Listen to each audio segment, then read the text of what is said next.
ज्ञानञ्जनशलाकया चक्षुरुन्मिलितं येन तस्मै श्रीगुरवे नमः। नमो विष्णुपादाय कृष्णपृष्ठाय भूतले श्रीमते जयपताका स्वामिनिते नामिने। नमो आचार्यपादाय निताय कृपाप्रदायिने गौरकथा धामगाय नगरग्रामकारिणे। नमों विष्णुपादाय कृष्णपृष्ठाय भूतले श्रीमते भक्तिवेदान्त स्वामिनिते नामिने। नमस्ते सरस्वती देवे गौरवाणी प्रचारिणे निर्विशेषशून्यवादे पश्चात्प्रवेशकारिणे। जय श्री कृष्ण चैतन्य प्रभु नित्यानंद श्री अद्वैत गदाधर शिवासादि गौरभक्तवृंद। সকলে কৃপা করে দুই হাত তুলুন, আমার পরে পরে উচ্চেশ্বরে বলুন হরে কৃষ্ণ কৃষ্ণ কৃষ্ণ হরে হরে হরে রাম রাম রাম হরে হরে। হরে কৃষ্ণ। ওম নমো ভগবতে বাসুদেবায়। ओम नमो भगवते वासुदेवाय।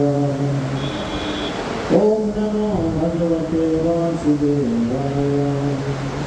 हरि ओम। हरे कृष्ण। सर्वप्रथम সকলকে আন্তর্জাতিক কৃষ্ণ ভাবনামৃত সংঘ তথা ইসকন ব্যান্ডেল শাখার পক্ষ থেকে শুভ রথযাত্রার প্রীতি ও শুভেচ্ছা এবং অভিনন্দন জ্ঞাপন করি। ভাগবতীয় কথা শুরু করার প্রারম্ভে মোদীয় গুরু পাদপদ্ম শ্রী শ্রীমৎ জয়পতাকা স্বামী গুরু মহারাজের চরণ কমলে অনন্ত কোটি দণ্ডবত প্রণতি নিবেদন করে ওনার কৃপা করুণা এবং আশীর্বাদ প্রার্থনা করি।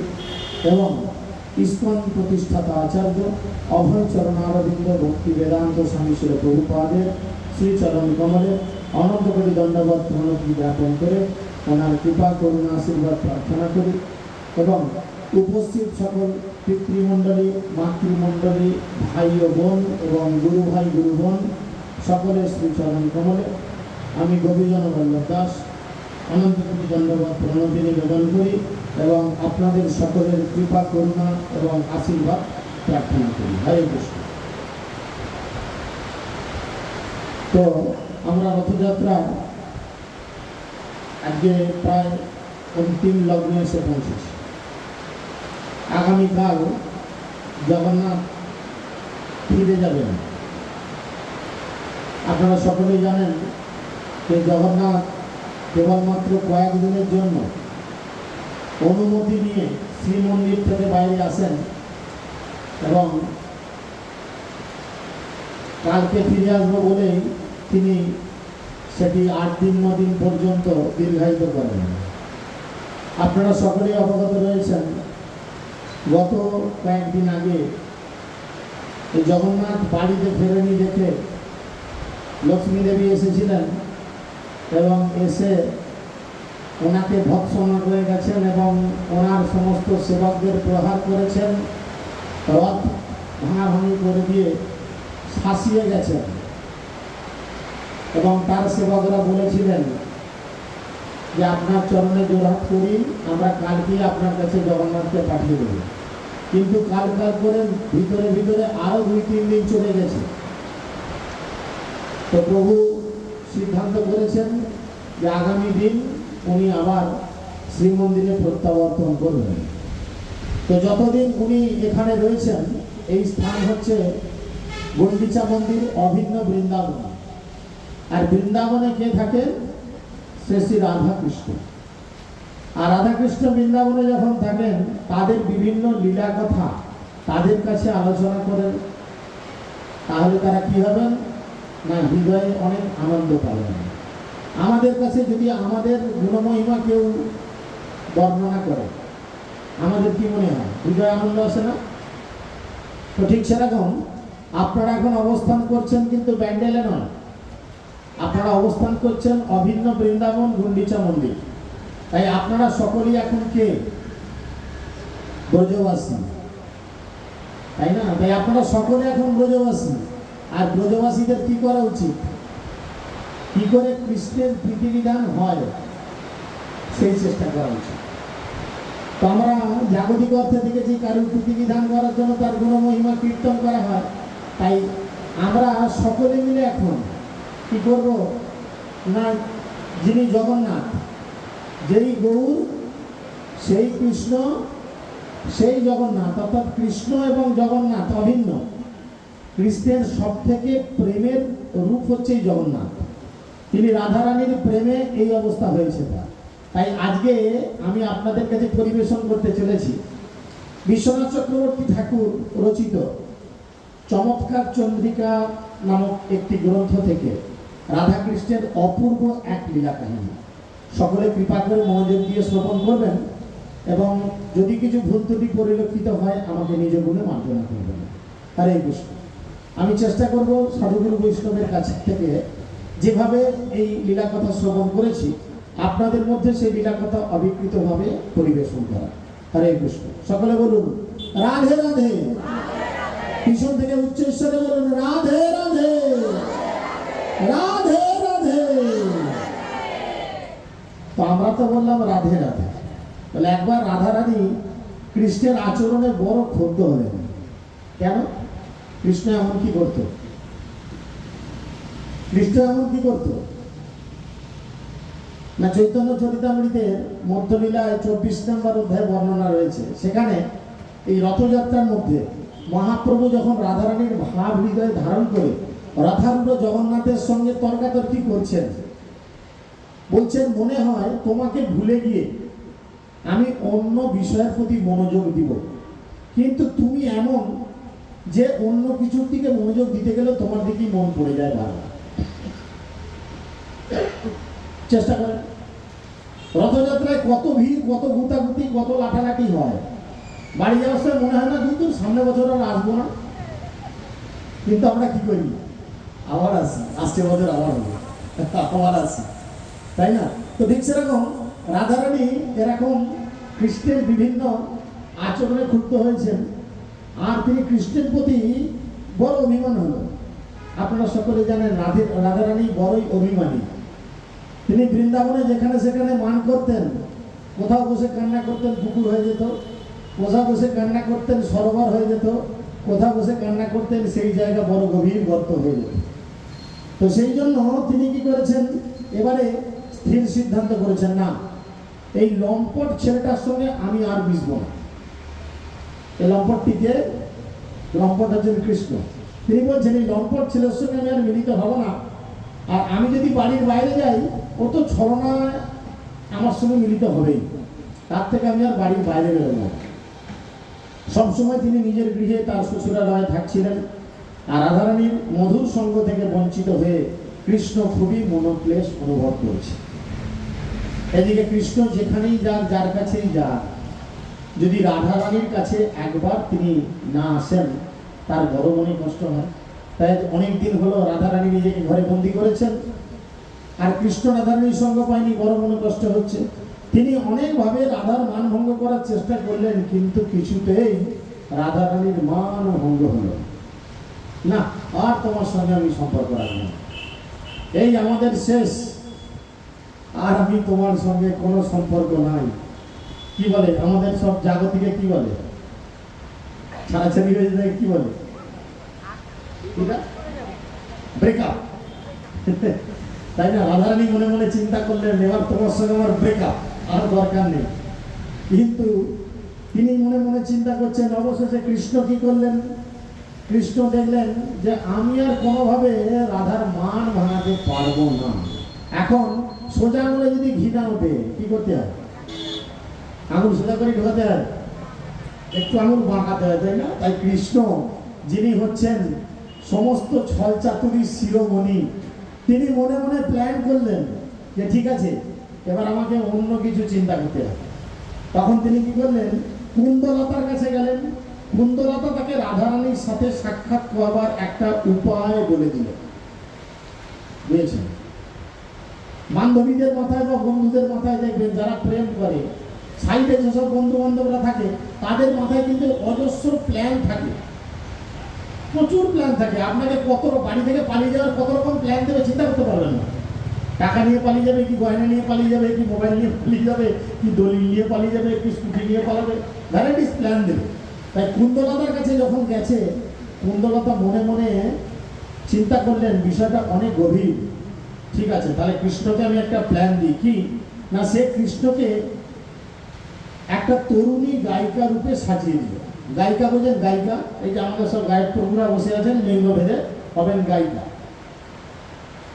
এবং তাকে নিয়ে সে যখন যাবতে চলে গেল, সেখানে ললিতা গায়িকা ও কুন্দলতাকে নিয়ে ভিতরের কক্ষে রাধারানীর কাছে নিয়ে গেল। এখন কৃষ্ণ কিন্তু আর পুরুষ মানুষ সেজে নেই, কৃষ্ণ কি সেজে আছে, মহিলা, বুঝেছেন? কুন্দলতা এক মহিলা, তার সাথে রাধারানীর কাছে অন্দরমহলে গেছেন। কুন্দলতার সাথে এই নতুন গায়িকাকে দেখে এবং তার নপুরের ধ্বনি শুনে রাধারানী কিছুটা আশ্চর্য হলেন। তিনি অত্যন্ত স্নেহ প্রীতির সাথে কুন্দলতার হাত ধরে জিজ্ঞাসা করলেন, কুন্দলতা, তুমি কেন এমন সময় আমাদের বাড়িতে এসেছো, আর কেনই বা তোমার সাথে এই মেয়েটিকে সঙ্গে করে এনেছো? আর এই মেয়েটি কোথায় থাকে, কি নাম?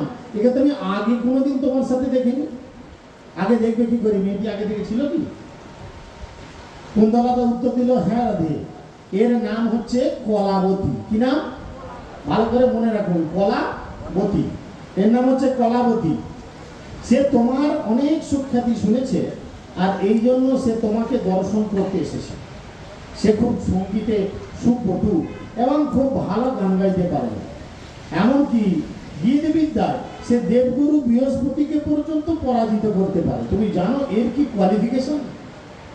হ্যাঁ, আমি বেশি আর কি বলবো, তুমি স্বয়ং যদি এর গান শ্রবণ করো, তাহলে এর গানের মাধুর্য তুমি নিজে নিজের হৃদয়ে অনুভব করতে পারো। রাধা তখন জিজ্ঞাসা করলেন, কোথা থেকে এই তরুণী এত সুন্দর গান গাইতে শিখেছে, কোন স্কুল? কুন্তলতা উত্তর দিল, সে দেবগুরু বৃহস্পতির কাছ থেকে এই সঙ্গীত করা শিখেছে। রাধারানী জিজ্ঞাসা করলেন, সে কোথায় দেবগুরু বৃহস্পতি সাক্ষাৎ পেল? দেবগুরু বৃহস্পতি সে তো এই জড়জগতে নেই, সে তো দেবলোকে, আর এ তো এই জগতের মানুষ, তাহলে কি করে সাক্ষাৎ পেল? কুন্তলতা উত্তর দিল, একবার মথুরা শহরে ব্রাহ্মণদের দ্বারা দেবগুরু বৃহস্পতি নিমন্ত্রিত হন এবং সেই অতি পবিত্র স্থানে দেবগুরু বৃহস্পতি 1 মাস অবস্থান করেন এবং সেই সময় বৃহস্পতি একজন মহিলার কণ্ঠে সুন্দর গান শুনেছিল। কলাবতীর সেই গান শ্রবণ করে, আর পরের দিন বৃহস্পতি তাকে সেই একই গীত সম্পূর্ণ একই সুরে গাইতে শোনান। মানে বৃহস্পতি যিনি দেবগুরু, তিনি একদিন ভোরবেলায় একটি কীর্তন করেন বা গান করেন, আর সেই গান হুবহু এই কলাবতী তার পরের দিনে ভোরবেলা নকল গেয়ে দেয়, ডুপ্লিকেট গেয়ে দেয়। তিনি একজন সাধারণ মথুরার ব্রাহ্মণকে বলেন, ওই তরুণী এই দিব্য সঙ্গীত একবার মাত্র শ্রবণ করে এত সুন্দরভাবে শিখে নিয়েছে, আমি তার প্রতি খুবই প্রীত হয়েছি, দয়া করে তাকে আমার কাছে একটু নিয়ে আসুন। সব কিন্তু মিথ্যা চলছে, ভাবনা যে সত্যি, সব ভাবিন। কার হৃদয় পাওয়ার জন্য? কার হৃদয়? রাধে রাধে, তাই না? রাধারানীর হৃদয়কে জয় করার জন্য সব মিথ্যে মিথ্যে মিথ্যে আর মিথ্যে চলছে, বুঝেছেন? এই তরুণীকে বৃহস্পতির কাছে নিয়ে আসা হলে তিনি তাকে বললেন, হে বুদ্ধিমতী, তোমার কণ্ঠস্বর অতীব সুন্দর, যা কোকিলকেও পরাভূত করে। আমি তোমাকে গান্ধর্ব বিদ্যা শিক্ষা দিতে চাই। আমি এমন কোনো মানুষকে দেখিনি, এমনকি স্বর্গলোকেও এমন কিন্নরকেও দেখিনি যে তোমার কণ্ঠস্বরের সুরমাধুর্য এবং মেধার সাথে তুলনা করা যেতে পারে। তোমার গলা কি, গলার গভীরতা কি, গলার মধ্যে সুর কি, আমি অবাক হয়ে শুনেছি। আমি স্বর্গে এত বিচরণ করেছি, কোনো গন্ধর্ব কোনো কিন্নর এত সুন্দর গান গাইতে পারেনি। আর যদি এটা সত্যি হতো, সত্যি কি ভগবানের সমকক্ষ কেউ হতে পারে? আপনাদের কি মনে হয়?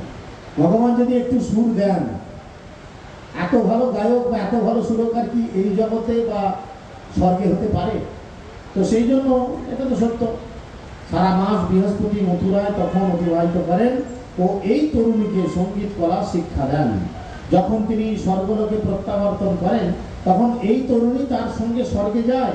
সেই সময় তিনি তাকে গান্ধর্ব সঙ্গীত শিক্ষা দেন, কারণ গান্ধর্ব বিদ্যা কেবলমাত্র পাওয়া যায় স্বর্গে।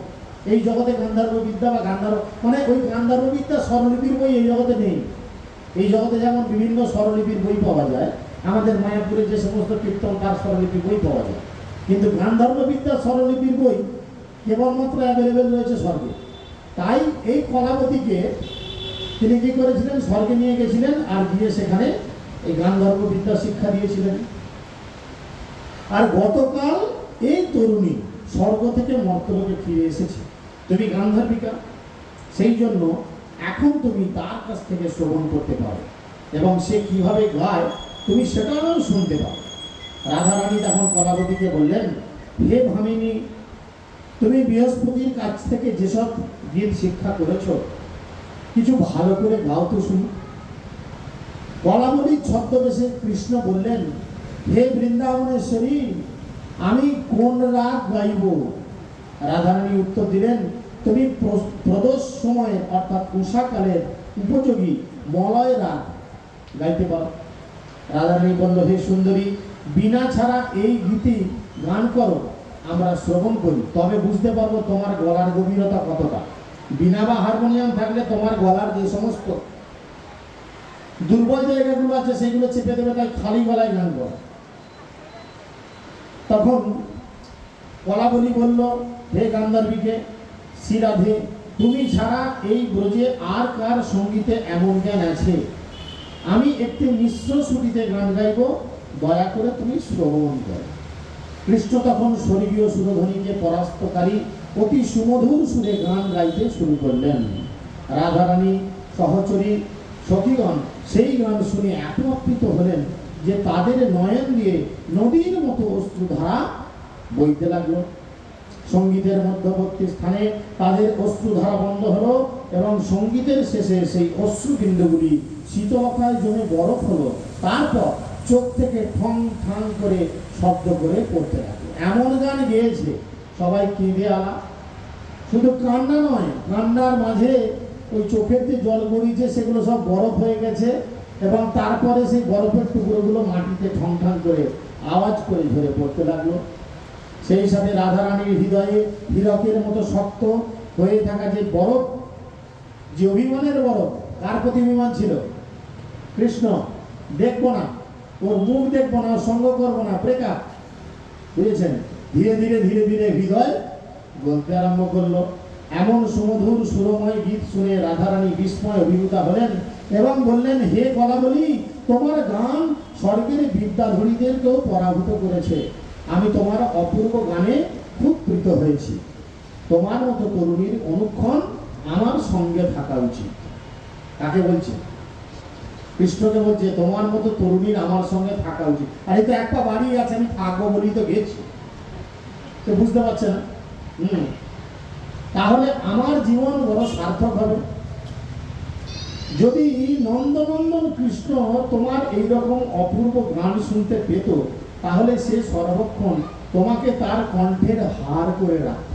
কার কাছে বলছে? কৃষ্ণের কাছেই বলছে। যদি নন্দনন্দন কৃষ্ণ একবার তোমার গান শুনতো, তাহলে সে তোমাকে কণ্ঠহার করে রাখতো। কুন্দলতা রাধারানীকে বললো, এমন কথা বলো না রাধে, এমন কথা বলো না। কলাবলী খুবই সাধ্যী মেয়ে, তাকে এমন কথা বলা ভালো নয় যে অন্য একটি পুরুষের কণ্ঠহার হবে। চিন্তা করো। যদি তার প্রতি তোমার এতই স্নেহ প্রীতি থাকে, তাহলে তাকে বরং তুমি তোমার কণ্ঠের হার করে নাও। ওই যে বন্ধু বান্ধবী পাকতে সাহায্য করে বললাম, প্রথমে পাকিয়ে দিয়েছে। ওই যে কৃষ্ণর গলায় ওই গায়িকাকে ঝুলিয়ে লাভ নাই, বরঞ্চ ওই গায়িকাকে তুমি তোমার গলায় সারা জীবন ঝুলিয়ে রাখো। তখন রাধারানী বললেন, কলাবলীর রূপ গান সৌন্দর্য মুগ্ধ হয়ে তাকে একটি কণ্ঠহার দিয়ে তিনি আলিঙ্গন করলেন। হঠাৎ যখনই আলিঙ্গন করেছেন, একটা পুরুষের আলিঙ্গন আর একটা স্ত্রীর আলিঙ্গন, এটা কি সমান হতে পারে? সমান হতে পারে না। তাছাড়া কৃষ্ণের সব সময়ের সঙ্গী থাকে কে? কাটারি কি? বাঁশি। সে তো মজা আছে, মেয়েই সাজুক আর ছেলেই সাজুক, বাঁশি তো মজা আছে। যেমনি আলিঙ্গন করে যে বাঁশির খোঁজাটা রাধার পেটে প্যাক করে ঢুকেছে, রাধা চোখ ফুটেছে, আর ললিতা পাশ থেকে দেখতে পেয়েছে বাঁশির ডগাটা। বলে, হায় ভগবান। কারণ এখানে গিয়ে বলছো, রাধে, যাকে তুমি এতক্ষণ আলিঙ্গন করেছো সে আর কেউ নয়, সে হচ্ছে এই প্রতারক কৃষ্ণ। তোমাকে ছলনায় ভোলাবার জন্য এখন সে একটি মেয়ে ছেলের বেশ ধারণ করে তোমার কাছে এসেছে। রাধারানী কবি পটুত্বের সাথে তার রাগ দমন করে সবাইকে শুনিয়ে শুনিয়ে বলল। রাধারানী বুঝেছে, বেটা আমাকে এরকম করে হাসিয়ে দিল, আমি বুঝতে পারলাম না, আমাকে এরকম করলো, ঠিক আছে দাঁড়াও। তখন তিনি কি করলেন? ললিতাকে বললেন, প্রিয় সখী ললিতা, তুমি খুবই সুবিবেচনামূলক পরামর্শ দিয়েছো। এই তরুণীটিকে আমার কৃতজ্ঞতা সূচক হিসাবে একটি নূপুর দেওয়াই সঙ্গত হবে। বুঝেছে এটা পুরুষ, ঠিক আছে, আমার একটা নূপুর ওকে পরিয়ে দিতে হবে। এছাড়া তার সর্বাঙ্গের জন্য তাকে বসন, রেশমি শাড়ি এবং রত্ন আভরণ দেওয়া আমার কর্তব্য। এখন একটা পুরুষ মানুষকে যদি মেয়েদের শাড়ি ইত্যাদি পোশাক আশাক দেওয়া হয়, তাহলে কেমন প্রেস্টিজে লাগবে। তাই কৃষ্ণর প্রেস্টিজকে ডাউন করার জন্য রাধারানী কি বললো, যে ওকে নূপুর দাও। বেটা ছেলেরা সচরাচর নূপুর করে না। এখন অনেক ছেলে অবশ্য বালা পরে, মেয়েদের মতো বালা করতে ইচ্ছা করে। তো যাই হোক, নূপুর পরিয়ে দিতে বলেছে। আর কি বলেছে? রেশমি বসন দাও, রেশমি শাড়ি ইত্যাদি ইত্যাদি দিতে বলেছে, এবং সুন্দর করে একে একদম রত্ন আভরণ পরিয়ে ওয়েল ডেকোরেটেড করে দাও। তারপর রাধারানী রূপমঞ্জরীকে বললেন, সবচেয়ে সুন্দর পরিধেয় বসন আভরণ নিয়ে এসো, আর সেগুলি আমার সামনে একে পরিয়ে দাও। ভালো ভালো জামা কাপড় নিয়ে এসো, নিয়ে এসে আমরা সবাই দেখবো ওকে এগুলো পরে। এইসব জামা কাপড় খুলে দাও, দিয়ে এগুলো পরিয়ে দাও। রিক্সার ব্যাপার আছে। তার রঙ্গ থেকে পুরাতন কাঁচুলি খুলে নিয়ে তাকে একটি নতুন কাঁচুলিও পরিয়ে দাও। কাঁচুলি মানে হচ্ছে ওই ব্লাউজ টাইপের, একটু বড়, কোমর পর্যন্ত, জানি না আপনাদের ভাষায় কি বলে। তো বললো ওপরের ব্লাউজটা খুলে নাও, নিয়ে আমার একটা নতুন ব্লাউজ পরিয়ে দাও। চিন্তা করে এ কথা শুনে কুন্দলতা বলল, রাধে দয়া করে এর বসন এখানে উন্মোচন করো না। কুন্দলতা তো জানে এবারটা মেয়ে নয় ছেলে, এর যদি এখানে এইসব জামা কাপড় খুলে ফেলে তাহলে তো ধরা পড়ে যেত। তখন বলে থাক থাক থাক থাক থাক, এখানে জামা কাপড় খুলতে হবে না, ওকে যা দেবার দাও, ও ভেতর থেকে বরঞ্চ চেঞ্জ করে আসে। বুঝেছি? কিন্তু রাধা তো জানে যে ভেতরে চেঞ্জ করতে গেলে ও তো আর ধরা পড়বে না, ওকে চেঞ্জ করালে বাইরেই চেঞ্জ করাতে হবে সবার সামনে। তখন সে কি করলো, তরুণী গায়িকা দিকে তাকিয়ে রাধারানী বলল, হে কলাবলী, যেখানে কেবল নারীরা রয়েছে সেখানে কোনো নারী বসন পরিবর্তন করতে লজ্জিত বা অসহ্য বোধ করবে না। এখানে তো কোনো পুরুষ মানুষ নেই, এখানে সবাই মহিলা রয়েছে, তখন যদি আমাদের সামনে ড্রেস খুলে ড্রেস পরে এখানে লজ্জা কি আছে? সবাই তো মেয়ে এখানে, কিন্তু সবাই কি মেয়ে? তা তো নয়, এদের সামনে কোনো লজ্জা নেই। তুমি এত লজ্জা করছো কেন? সুতরাং খুশি হওয়ার পরিবর্তে তুমি এত লজ্জা পাচ্ছ কেন? কলাবলী বলল, হে রাধে, আমি তোমার কাছ থেকে কোনো বসন বা আবরণ গ্রহণ করবো না। আমি যদি আমার প্রতি তুমি সত্যিই প্রীত হও তাহলে আমাকে তোমার ব্যবহৃত একটি বসন দাও। এদিকে কলাবলী বলছে, না না, আমি কোনো রকম জামা কাপড় তোমাদের কাছ থেকে নেব না। তুমি যদি আমার প্রতি খুশি হও, তোমার একটা ড্রেস দাও, আমি সেইটি নিয়ে না হয় চলে যাবো। এই উপহারটুকু পেলেই আমি কৃতজ্ঞবোধ করবো। আমি অন্য কোনো সম্পর্কের জন্য লুব্ধ নই। রাধারানী উত্তর দিল, এখন কৃষ্ণের অবস্থা কি বলুন তো? ছেড়ে দেবা? কে দেওয়া আছে? ধরা পড়ে গেছে, বুঝতে পারছি এরা আমাকে একদম ফাঁসিয়ে দেবে, তার থেকে আমার ড্রেস ফ্রেস চাই না, একটা কিছু দাও, নিয়ে আমি কেটে পড়ি। রাধারানী উত্তর দিলেন, তুমি আমার কাছ থেকে উপহার নিতে অসম্মত হচ্ছ কেন? দয়া করে আমার দেওয়া এই সমস্ত বসন ভূষণগুলি গ্রহণ করো। তুমি যদি স্বেচ্ছায় এগুলি গ্রহণ না করো তাহলে জোর করে তোমার বসন এবং অলংকার আমরা সব পরিয়ে দেবো। তুমি একা। আর আমার রাধারানীর কতগুলো গোপী জানেন? 63 কোটি, 63 করোড় শাস্ত্রে বর্ণনা রয়েছে। আর কৃষ্ণ একা, তাহলে 63 কোটির সঙ্গে কৃষ্ণ লড়াই করতে পারবে? ওটা আমার কত গোপী দেখেছো চতুর্দিকে।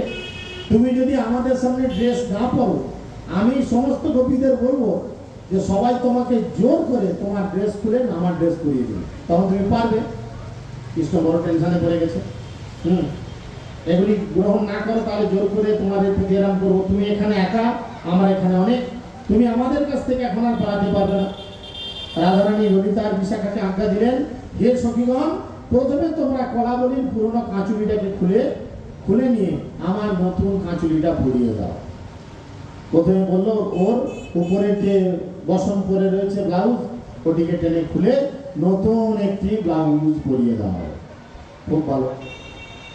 অবিলম্বে ললিতা এবং বিশাখা রাধারানীর আজ্ঞা অনুসারে কলাবলীর ঊর্ধ্বাঙ্গে কাঁচুলি খুলে নিল, আর তার বক্ষ থেকে কাঁচুলিটি উন্মোচনের সাথে সাথে দুটি কাঁচা আম মাটিতে পড়ল। বুঝেছেন? আম দুটিকে বক্ষর মতো মুখে ঢুকিয়েছিল, আর যেমনি খুলে নিয়েছে আম দুটো ঠকাস করে রাধারানীর সামনে পড়েছে। এবারে সেগুলি দেখে রাধারানী জিজ্ঞাসা করলো, ললিতা, এর কাঁচুলি থেকে এগুলো মাটিতে কি খুলে পড়লো? কলাবলীর স্তনদ্বয় কি মাটিতে খুলে পড়ে গেল নাকি?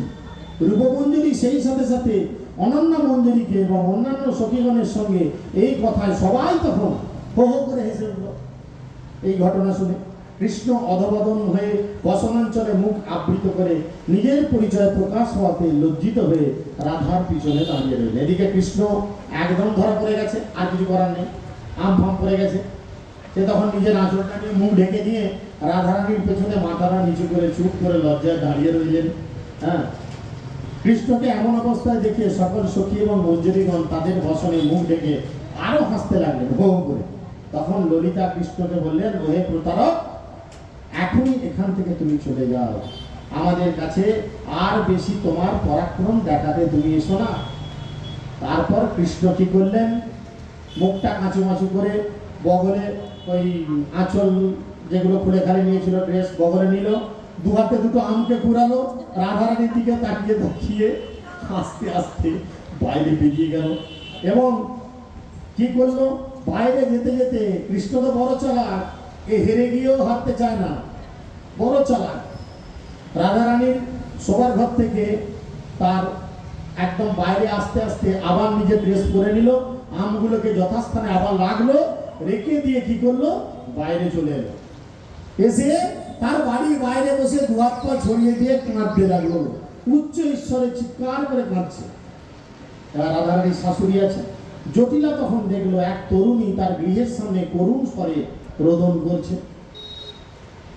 তখন সে তার প্রতি সদয় হয়ে তার কাছে গেল এবং জিজ্ঞাসা করলো, হে তরুণী, তুমি কে? তুমি কাঁদছো কেন? আমাকে আমাকে তুমি বলো, সবকিছু বলো, কি ব্যাপার? তুমি এত কান্না করছো আমার ঘরে গেছে, কি হয়েছে? কলাবলী তখন বললো, হে মাতা, চোখের জল মুছতে মুছতে, হে মাতা, আমি তোমাকে আর কি বলবো, তোমার কাছে আমার বলার ভাষা নেই। বলে, কেন, কি হয়েছে? আমার জীবনটা বৃথা হয়ে গেল মা। এই বলে কৃষ্ণ আরো আরো উচ্চ ঈশ্বর এবং আরো করুণ ভাবে কাঁদতে আরম্ভ করলো, বুঝেছেন? এবং অস্ফুট স্বরে বলতে লাগলো, আমি আমি কি জানো মা, আমি হচ্ছি কীর্তিদার বোনের মেয়ে। কীর্তিদাকে কীর্তিদাকে জানেন নাকি? রাধারানীর মায়ের নাম কীর্তিদা সুন্দরী, তার বোনের মেয়ে মানে কে? রাধাকে মাসতুতো বোন। বলছে, আমি হচ্ছি রাধার মাসির মেয়ে। হ্যাঁ, আর আমি তোমায় আর কি বলবো, আমাকে তোমার মতো বলার কিছু ভাষা নেই।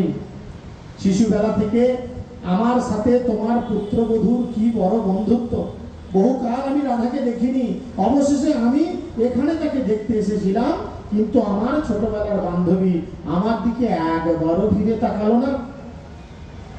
সে আমার কুশল সম্বন্ধে কিছু জিজ্ঞাসা করলো না, সে আমাকে আলিঙ্গন করলো না। যদি আমার আজন্মকালের বান্ধবী আমার প্রতি কোনো প্রীতি না দেখায়, তাহলে এই জীবনের আমার আর মূল্য কি বলো মা? আদৌ আমি এই জীবন ধারণ করবো কেন? আমি এখন প্রাণ ত্যাগ করতে চাই। দয়া করে তোমার পুত্রবধূকে জিজ্ঞাসা করো, সে কেন আমাকে এইভাবে প্রত্যাখ্যান করেছে, আর কেনই বা অকারণে আমার প্রতি তার এত রাগ। কলাবলীর সমস্ত কথা শুনে জটিলা বলল, প্রিয় কন্যা, তুমি শান্ত হও, কোনো চিন্তা করো না, আমি আছি, জটিলা আছে, তুমি কান্না করো না। আমি উপলব্ধি করেছি যে রাধার প্রতি তুমি কোনো দোষ করনি। আমার সাথে তুমি এসো, আমি তোমাকে রাধার কাছে নিয়ে যাচ্ছি। বাড়ির বাইরে বার করতেছে রাধা মাতার সঙ্গীরা। এখন বলেছে কোনো চিন্তা নেই, শাশুড়ি মানে ঘরের অরিনল, সে যা করবে রাধা কিছু বলতেও পারবে না। আর রাধা জানে কৃষ্ণ যেমনই হোক তাড়িয়ে দিক, দূর করে দিক, যেমনই হোক মনে মনে ভালো তো বাসে, এখন তার তো ক্ষতি চাইতে পারে না। তাই শাশুড়ি যখন বলেছে, চলো আমার সঙ্গে ঘরের ভিতরে, আমার সাথে এসো, আমি তোমাকে রাধার কাছে নিয়ে যাচ্ছি, এবং তাকে বুঝিয়ে বলছি যাতে সে আবার তোমার প্রতি প্রীতি প্রদর্শন করে এবং তোমাকে আলিঙ্গন করে। রাধারানী জড়িয়ে ধরেনি, আদর দেয়নি, ভালোবাসা দেয়নি। কৃষ্ণ বড় মন খারাপ। যাতে তুমি আজ রাতে, শুধু তাই না, যাতে তুমি আজ রাতে কি করতে পারো, তার সাথে একই বিছানায় নিদ্রা যেতে পারো, আমি তারও ব্যবস্থা করছি। কৃষ্ণ বলছো, এটা একদম 100 গাছে না উঠতে এক না দিই। জটিলা কলাবলীকে নিয়ে রাধারানীর কক্ষে গেল। ললিতাকে ডেকে জটিলা বলল, ললিতা, রাধার এমন কি নিষ্ঠুর স্বভাব হয়েছে, দেখো এই মেয়েটি তার শৈশবের বান্ধবী, সেই দূর গ্রাম থেকে এসেছে কেবল রাধার সঙ্গে একটু দেখা করার জন্য, কিন্তু রাধা তাকে আদর করে কাছে টেনে নেয়নি, বান্ধবীকে আলিঙ্গন করেনি। তারপর রাধারানীর দিকে তাকে জটিলা বলল, বাছা দেখো। ললিতা বলছে, ললিতা তো জানে যে কৃষ্ণকে আমি ধরিয়ে দিয়েছি। তখন রাধাকে হেঁটে বলছে, বাছা দেখো কে এসেছে তোমার সঙ্গে দেখা করতে। তোমাদের গ্রাম থেকে মেয়েটি এসেছে, কত করুণ ভাবে কাঁদছে, কেননা তুমি তাকে অভ্যর্থনা করনি, তার প্রতি তুমি প্রীতি প্রদর্শন করনি। এখন আমি তোমাকে অনুরোধ করছি, তাকে খুব প্রীতির সাথে তুমি গ্রহণ করো, তাকে আলিঙ্গন দাও, তাকে তুমি মিষ্টি কথা বলো এবং তার অন্তরের বেদনা দূর করো, এতে আমি তোমার প্রতি বড় খুশি হব বলেছে। শাশুড়ি বলেছে, শাশুড়ির পারমিশন। এতদিন তো কৃষ্ণর সঙ্গে দেখা করতে দেয় না শাশুড়ি, আর শাশুড়ি নিজে নিয়ে এসেছে, পারমিশন দিচ্ছে যে পুরাতন জিনিসটাই ঝালিয়ে নাও। তখন তার তো খুব হয়েছে। রাধারানী বলল, মাতা তুমি দয়া করে তোমার ঘরে যাও, তুমি যেমনটি বলেছ আমি সব কিছুই ওর সঙ্গে করব, আমি ভালোবাসা ও প্রীতি সহকারে তাকে গ্রহণ করছি। জটিলা বলল, অতীতে যাই ঘটে থাকে ঘটে থাক, সেসব আর মনে রেখো না, সব ভুলে যাও। এখন তুমি অবশ্যই তোমার বোনকে নির্ভয়ে স্নেহের আলিঙ্গন প্রদান করো, এবং আমি সেটি নিজের চোখে দেখে যেতে চাই। রাধা আলিঙ্গন করতে চায় না। হ্যাঁ, কৃষ্ণ তো রেডি, আমাকে আলিঙ্গন করে না বলে অভিযোগ জানিয়েছে। শাশুড়ি বললো আমি দেখে যেতে চাই। না, যদি ধর বলে ঠিক আছে আপনি যান না, আমি আলিঙ্গন করছি ওকে। কিছুদিন আগে চাইছে না, শাশুড়ি বলছে না আমি দেখবো তবে যান। তাহলে চিন্তা করেন, তার যখন ইচ্ছা হয় না, সে কখন কোন জায়গা থেকে কি প্ল্যান করে দেয় কেউ কিছু বুঝতেও পারে না। এবার তখন কি হলো, সে তখন নির্ভয়ে তার বোনকে স্নেহের আলিঙ্গন দান করলেন, এবং কি বললেন, ওই প্লেটে রাখা যে মিষ্টি, ওর মিষ্টি মুখ করা। রাধা কি করলো, কৃষ্ণকে মিষ্টি মুখ করালো, এবং তাকে আমি পারমিশন দিচ্ছি, তুমি তাকে সঙ্গে করে নিয়ে যাও ওই শোয়ার ঘরে, তুমি আর তোমার বোন আজকে সারা রাত একসাথে শুয়ে, বাকিটা আপনারা বুঝেন। জটিলা এক হাত ধরে রাধা, জটিলা এক হাত রাধার ধরলো, অপর হাত কলাবতী রূপে কৃষ্ণের ধরলো। দুজনে দুই হাত ধরেছে শাশুড়ি, ঠিক আছে, ধরে জোর করে আমার আলিঙ্গনবদ্ধ করে দিয়েছে। যখন রাধা কৃষ্ণ আলিঙ্গনবদ্ধ হলেন, তারা মহাসুখে আবির্ভূত হলেন এবং তাদের নয়নাশ্রী বিগলিত হলো। তখন জটিলা আবার রাধা এবং কলাবতীকে বললেন, দুই বোন এখন তোমরা পূর্বের মতোই পরস্পরকে ভালোবাসবে এবং একই শয্যায় শয়ন করে একত্রে রাত্রি উদযাপন করবে। তারপর জটিলা কক্ষে ফিরে গেল, আরামে নাক ডাকতে আরম্ভ করল। জটিলা চলে যাওয়ার পর কৃষ্ণ সখীগণকে বলল, এখন তোমরা সবাই আমার কাছে হেরে গেছো, বুঝেছেন? আমার যা কিছু সঙ্গীত বিদ্যা ছিল আমি তা আমার পর অভিনীত মূল্যের বিনিময়ে বিক্রি করে দিয়েছি। আর সেই মূল্য কি না, তিনি রাধারানীকে আবার টাইট করে আলিঙ্গন করলেন, করে বলেন এটা হচ্ছে তার মূল্য। জয় শ্রী রাধে রাধে। আরেকবারের ঘটনা এরকম ছিল, আরেকটা ছোট্ট লীলা বলে আমরা শেষ করবো। আরেকবারের ঘটনা এরকম ছিল যে কৃষ্ণ কি করেছে, রাধারানীর সঙ্গে মিলিত হওয়ার জন্য যাবতে তার শ্বশুর বাড়িতে গেছে। আর বুঝতেই পাচ্ছেন রাধারানীর এই প্রেমের মধ্যে সব থেকে বড় দুইজন শত্রু ছিল। কে বলেন তো? কে কে? ননদ আর শাশুড়ি, তাই না? জটিলা আর কুটিলা। আর কুটিলা হচ্ছে ননদ।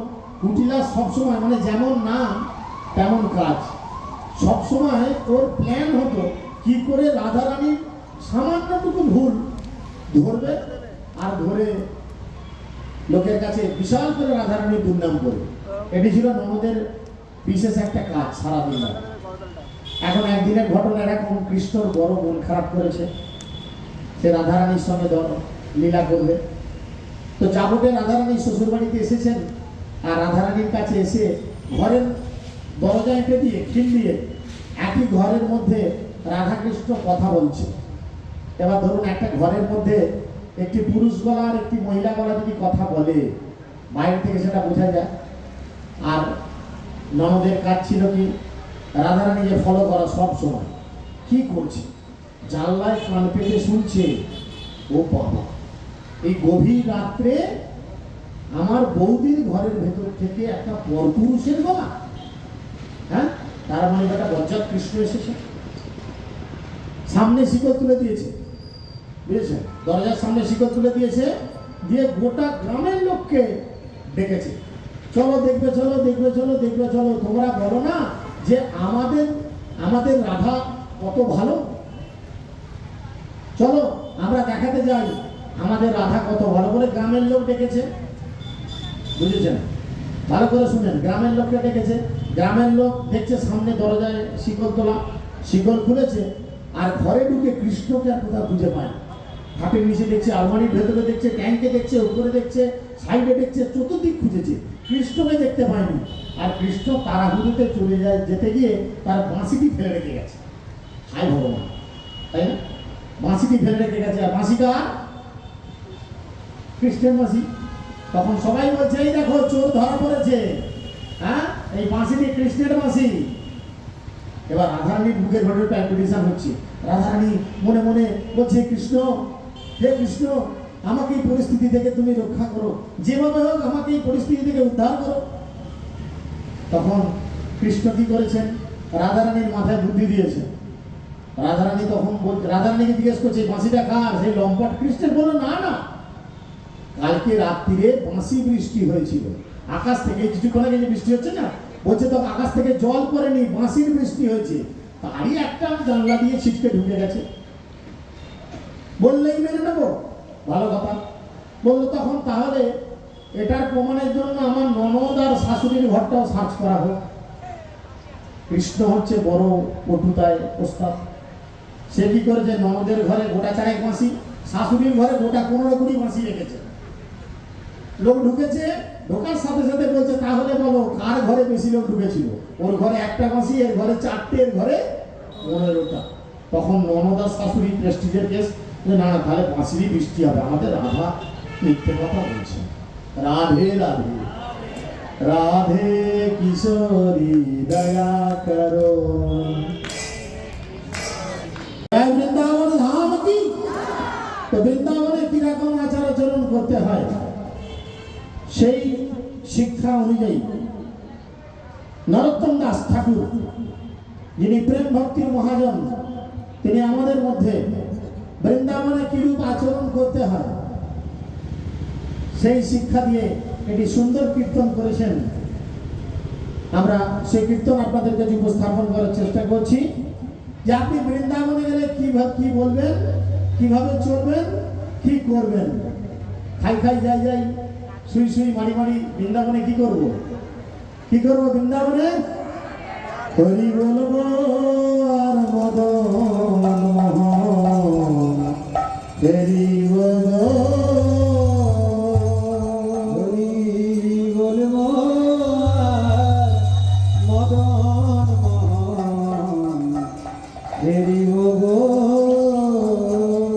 সকলের পথ চলার প্রারম্ভে একবার মায়েরা ধ্বনি প্রভু যারা হরিধ্বনি করুন। হরি বলবো আর মদন মোহন, হরি বলবো, হরি বলবো আর মদন মোহন, হরি বলবো, হরি বলবো আর মদন মোহন, হরি বলবো, হরি বলবো আর মদন মোহন, হরি বলবো। এই রূপেতে ব্রজের পথে চলিব গো, এই রূপেতে ব্রজের পথে চলিব গো। কিভাবে চলবে? মুখে হরি বললেন আর যেতে যেতে মদন মোহনকে দর্শন করলেন। কেন? মদন মোহন যিনি মদন দেবকে মোহিত করেন। আমাদের ভিতরে কাম নামক যে দৈত্য রয়েছে, যে অসুর রয়েছে, সেই অসুরকে জয় করার জন্য মাঝে মধ্যে আমাদের মদন মোহনকে দেখতে হবে। তাই বৃন্দাবনে যাবো আর কি করবো? হরি বলবো আর মদন মোহন, হরি বলবো, হরি বলবো আর মদন মোহন, হরি বলবো। আমি এই রূপেতে ব্রজের পথে চলিব গো, আমি এই রূপেতে ব্রজের পথে চলিব গো, হরি বলবো আর মদন মোহন, হরি বলবো, হরি বলবো আর মদন মোহন, হরি বলবো। যাব গো ব্রজেন্দ্রপুর, ভগবতী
রাসলীলা করেন।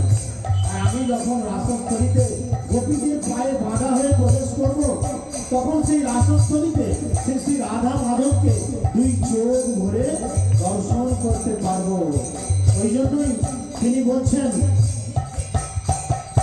রাধা কৃষ্ণের রূপ মাধুরী দেখি বড় নয়ন ভরি, রাধা কৃষ্ণের রূপ মাধুরী দেখি বড় নয়ন ভরি, রাধা কৃষ্ণের রূপ মাধুরী দেখি বড় নয়ন ভরি, রাধা কৃষ্ণের রূপ মাধুরী দেখি বড় নয়ন ভরি। আমি নিকুঞ্জের দ্বারে দাঁড়িয়ে রহিব গো, আমি নিকুঞ্জের দ্বারে দাঁড়িয়ে রহিব গো, আমি নিকুঞ্জের দ্বারে দাঁড়িয়ে রহিব গো, আমি নিকুঞ্জের দ্বারে দাঁড়িয়ে রহিব গো। হরি বলবো হরি বলবো হরি বলবো মদন মোহন, হরি বলবো হরি বলবো মদন মোহন, হরি বলবো হরি বলবো মদন মোহন, হরি বলবো।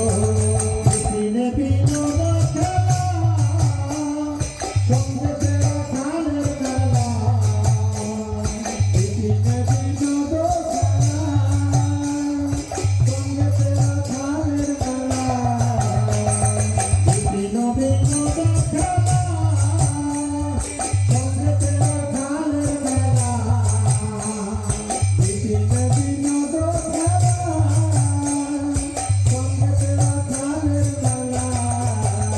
আমি তাদের চরণের ধুলা মাখিব গো, আমি তাদের চরণের ধুলা মাখিব গো, আমি তাদের চরণের ধুলা মাখিব গো, আমি তাদের চরণের ধুলা মাখিব গো।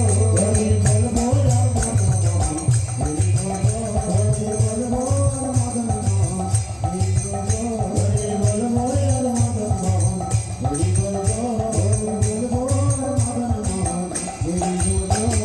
ব্রজবাসী তোমরা চলে এ রঘুনাথ পুরাণে রে, ব্রজবাসী তোমরা চলে এই রঘুনাথ পুরাণে রে। বৃন্দাবনবাসীদের কাছে গিয়ে প্রার্থনা করতে হয়, কারণ শাস্ত্রে বলে ধামবাসী দেখিলেই করিব চরণে হৃদয়ের বন্ধু জানি। যদি ধামবাসী কাউকে পাওয়া যায়, তাদের চরণে পতিত হতে হয়। তারা হচ্ছে প্রকৃত হৃদয়ের বন্ধু। কেন না, আপনাকে রাধা কৃষ্ণের দাস করাইবে মানিবে। ধামবাসীদের কৃপা হলে তবে রাধা কৃষ্ণকে পাওয়া যায়, পকেটে পয়সা থাকলে পাওয়া যায় না। তাই কি করতে হবে, সমস্ত ব্রজবাসীদের চরণে প্রার্থনা করতে হবে। তাই আপনারা সকলে এখন কি, আপনারা সকলে ব্রজবাসী, তাই আপনাদের সকলের চরণে আমাদের বিনীত অনুরোধ, আপনারা কি করবেন, ব্রজবাসী তোমরা সবে এই রঘুনাথ পুরাণে রে, ব্রজবাসী তোমরা সবে এই রঘুনাথ পুরাণে রে, আর ব্রজবাসী তোমরা সবে এই রঘুনাথ পুরাণে রে, ব্রজবাসী তোমরা সবে এই রঘুনাথ পুরাণে রে।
তখন কি করবে? জয় রাধে গোবিন্দ বলে বাসি কুকুর, জয় রাধে গোবিন্দ বলে জয় রাধে গোবিন্দ বলে বাসি কুকুর, জয় রাধে গোবিন্দ বলে বাসি কুকুর। হরি বল আর মদন মোহন, হরি বল হরি বল মদন মোহন, হরি বল হরি বল আর মদন মোহন, হরি বল হরি বল মদন মোহন, হরি বল কাহে নরতম দাস, নাকুল অভিলাষ।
তাই সুযোগ বারবার আসে না, তাই হেলে দুলে